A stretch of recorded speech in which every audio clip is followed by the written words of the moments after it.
اعوذ باللہ من الشیطان الرجیم بسم اللہ الرحمن الرحیم۔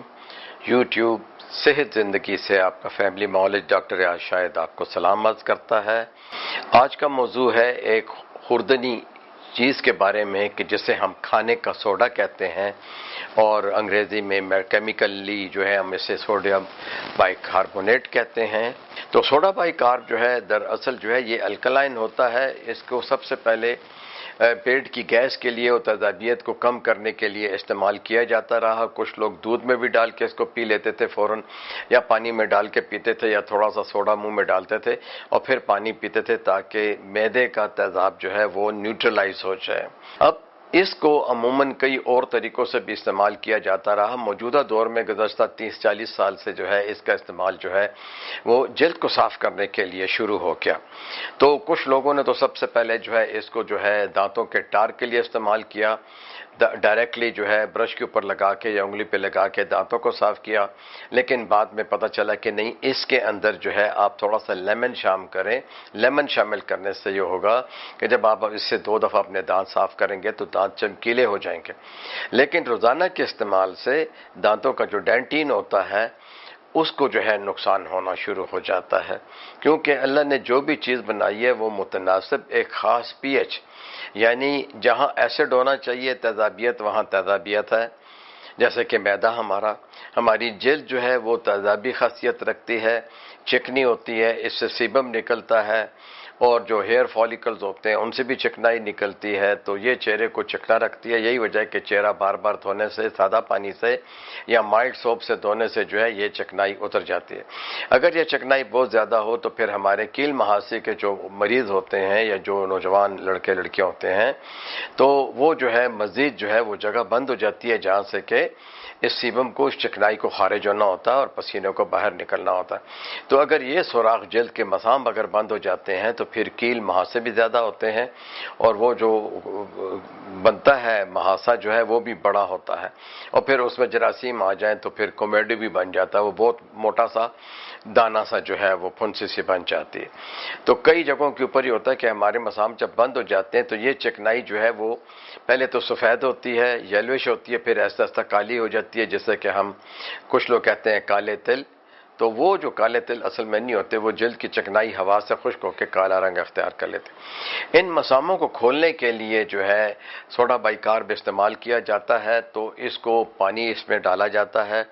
1 حصہ سوڈا بائی کارب کے اندر 3 حصے پانی ڈال کے جو ہے چہرے کے اوپر چہرے سے دھویا جاتا ہے، یا چہرے کے اوپر جو ہے ذرا کنسنٹریٹ کر کے جو ہے لگا دیا جاتا ہے۔ لیکن یاد رکھیے کہ کبھی بھی زیادہ نہ لگائیں، ڈائریکٹ نہ لگائیں، اور روزانہ استعمال نہ کریں۔ سینسٹیو جلد والے جو ہیں اسے ہفتے میں 1 دفعہ جو ہے اسکرب کے طور پہ یا چہرے کی صفائی کے لیے استعمال کریں، اور وہ نوجوان لوگ جن کی جلد نارمل ہے، چکنی رہتی ہے اور مسام بند ہوتے ہیں، تو اس کے لیے بھی جو ہے آپ ایکنس کے لیے اور مسام کے لیے، پمپلز کے لیے استعمال کر سکتے ہیں۔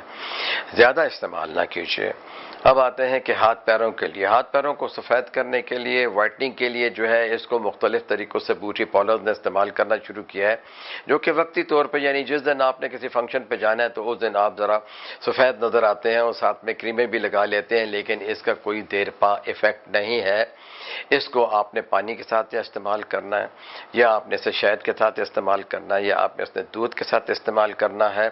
ایز اے اسکرب جو ہے مکئی کے آٹے میں 1 چمچ ڈال کر اور تھوڑا سا جو ہے اباؤٹ 10 گرامز تک جو ہے وہ لے لیں، کیا کہتے ہیں، جوار کا آٹا، یا 15 گرام، اور اس میں پانی ڈال کے اس کی جو ہے ایک تھوڑی سی لئی سی بنا لیں، اور اس لئی کو آنکھوں کو چھوڑ کے تمام چہروں کے اوپر جہاں سے بال شروع ہوتے ہیں، ٹھوڑی اور گردن پہ اور تمام ہاتھوں پہ کونیوں تک جو ہے مل لیں، اور مل کے تھوڑا سا پھر اس کو چھوڑ دیجئے، اور 20 منٹ کے بعد یا 25 منٹ کے بعد جو ہے آپ چہرہ اور ہاتھ وغیرہ جو اچھے طریقے سے دھو لیں۔ اگر آپ کے چہرے کے اوپر سینسٹیویٹی ہوتی ہے، آپ کو خارش ہوتی ہے یا جلدی خارش ہوتی ہے، تو پھر یا تو اسے آپ استعمال نہ کریں یا اس کی مقدار بہت کم کر دیں۔ دیکھیں اس کو اگر میں یہ ویسے کہوں کہ آپ کے پاس کوئی چیز ناپ تول کی نہیں ہے تو کبھی بھی 2 چائے کے چمچ کسی بھی صورت میں کسی بھی چیز میں نہیں استعمال کرنا۔ آپ نے جو یہ سوڈا استعمال کرنا ہے، بہت سی ویڈیوز ہیں اور بہت سے یوٹیوبر جو ہیں وہ نقل کرتے ہیں، نکالی کرتے ہیں، انہیں کچھ نہیں پتہ ہوتا یہ کیمیکل ہے، یہ قدرتی چیز نہیں ہے۔ دیکھیں آپ نے کھیرا لگا لیا قدرتی ہے، ایلو ویرا لگا لیا قدرتی ہے، اولیو آئل قدرتی ہے، شہد لگا لیا قدرتی ہے، ہلدی کا لیپ کر دیا، اپٹن بنا لیا قدرتی ہے، تو یا ڈرائی فروٹس کے ساتھ اس کا جو ہے کوئی جو ہے آپ نے اسکرب بنا لیا، تو آپ یہ دیکھیں کہ یہ کیمیکل ہے۔ آپ اگر تیزاب استعمال کریں گے یا الکلی یا اساس بھی استعمال کریں گے، اگر آپ کی جلد سینسیٹیو ہے تو وہ اس کو ریئیکٹ کرے گی۔ اس کو کھانے میں بھی احتیاط کرنا چاہیے کیونکہ بلڈ پریشر کے مریضوں کے لیے یہ اچھا نہیں ہے۔ روزانہ استعمال کرنے سے چہروں کی جھریاں بڑھا دیتا ہے، چہرے کے اور ہاتھوں کے جو نیچرل آئلز ہیں، جو قدرتی آئلز ہیں، انہیں کم کر دیتا ہے اور بڑھاپے والی جلد کر دیتا ہے۔ تو آپ اس خوش فہمی میں نہ رہیں کہ یہ ایک بہت اچھی چیز ہے۔ جب بھی استعمال کریں کسی کاسمیٹولوجسٹ سے، کسی اسکن اسپیشلسٹ سے پوچھ لیں اور اس کے بنائے ہوئے کسی فارمولے کے تحت اس کو استعمال کریں۔